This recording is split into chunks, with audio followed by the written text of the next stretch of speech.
औरंगजेबाच्या प्रचंड फौजेशी व सिद्धीशी संघर्ष चालू असतानाच गोव्याच्या पोर्तुगीजांना समजावून सांगूनही त्यांनी औरंगजेबाला मदत करण्याचा प्रयत्न केला। औरंगजेबाने पोर्तुगीजांना मराठ्यांच्या किनारपट्टीवर हल्ले करण्याची सूचना केली। पोर्तुगीजांना देखील तेच हवे होते। गोव्याच्या विजयीने गोव्याजवळील मराठ्यांच्या ताब्यात असणाऱ्या फोंडा किल्ल्यावर 1 नोव्हेंबर 1683 ला हल्ला केला। यावेळी फोंडा किल्ला लढवण्याची जबाबदारी येसाजी कंक आणि त्यांचा मुलगा कृष्णाजी कंक यांच्यावर होती। किल्ल्यात जेमतेम 600 मराठ्यांची शिबंदी होती। पोर्तुगीज सैन्याने किल्ल्यासमोरच्या एका टेकडीवर तोफा चढवल्या।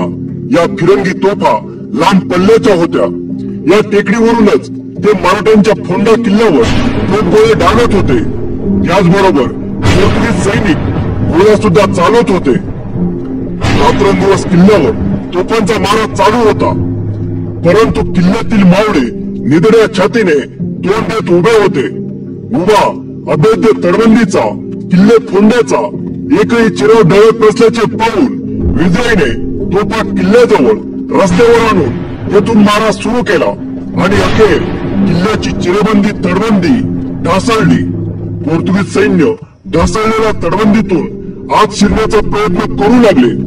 त्याचवेळी येसाजी आणि कृष्णाजी कंकांनी असे काही शौर्य गाजवले की आत घुसलेले फिरंगी तर त्यांनी कापून काढलेच, पण तटाला भिडलेले फिरंगी मागे घेऊन पळू लागले। पोर्तुगीज मागे हटले, पण तरीही सलग 4 दिवस त्यांनी किल्ल्यावर तोफांचा मारा केला। आता परिस्थिती अशी झाली की अजून एखाद्या दिवसात किल्ला पोर्तुगीजांच्या हाती जाणार होता। किल्ल्यावरील मावळे येसाजी कंक यांच्या हुकमाप्रमाणे शर्त करून किल्ला लढत होते आणि इतक्यात दुरून काही अंतरावरून धुळीचे लोट दिसू लागले। ललकारा ऐकू येऊ लागल्या। हर हर महादेव, शिवाजी महाराज की जय, संभाजी महाराज की जय। फोंडा किल्ल्यावरील सगळे मावळे बुरुजावर उभे राहून तिकडे पाहू लागले। क्षणाक्षणाला तो आवाज वाढत होता। खुद्द शंभूराजे येसाजी कंकांच्या मदतीला आले होते। संभाजी महाराज, त्यांचं घोडदळ, त्यांचं पायदळ, सारी सेना आली होती फोंडा किल्ला राखायला आणि पोर्तुगीजांना धूळ चाखवायला। संभाजीराजे आणि पोर्तुगीजांमध्ये युद्ध सुरू झाले। संभाजीराजांना बघून किल्ल्यावरील मराठ्यांना चेव आला। त्यांनी किल्ल्यातून बाहेर पडून पोर्तुगीजांशी युद्ध चालू केले। मावळ्यांनी अनेक पोर्तुगीज सैन्य कापून काढले। आता मात्र पोर्तुगीजांची अवस्था बिकट झाली आणि त्यांनी पळ काढण्यास सुरुवात केली। मावळ्यांनी त्यांचा पाठलाग सुरू केला। दुर्बाट जवळ मावळी घोडेस्वारांनी पोर्तुगीजांना गाठले। तेथे पोर्तुगीज सैन्य दबा धरून बसले होते। त्यांनी मावळ्यावर बंदुकीच्या गोळ्यांचा मारा सुरू केला। तशा मावळ्यांच्या घोड्या बिचकून मुस्काटे फिरू लागल्या।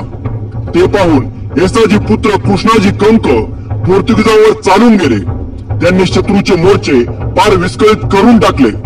कृष्णाजींपाठोपाठ घुसलेल्या काही मावळी बाल्यांच्या माऱ्यातून खुद्द विजयी नशिबाने सलामत निसटला होता। कृष्णाजींनी अनेक पोर्तुगीज सैनिक कापून काढले।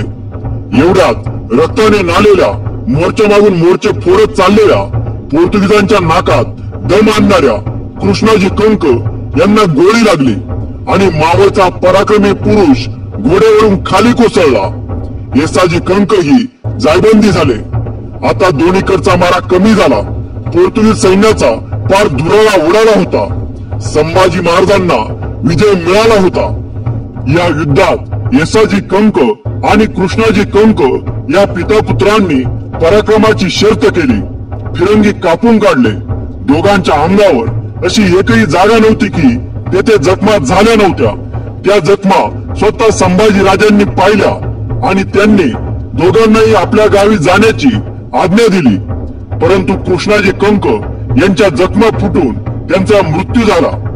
मावळचा ठाण्या वाघ स्वराज्यासाठी, फोंडा किल्ला वाचवण्यासाठी धारातीर्थी पडला।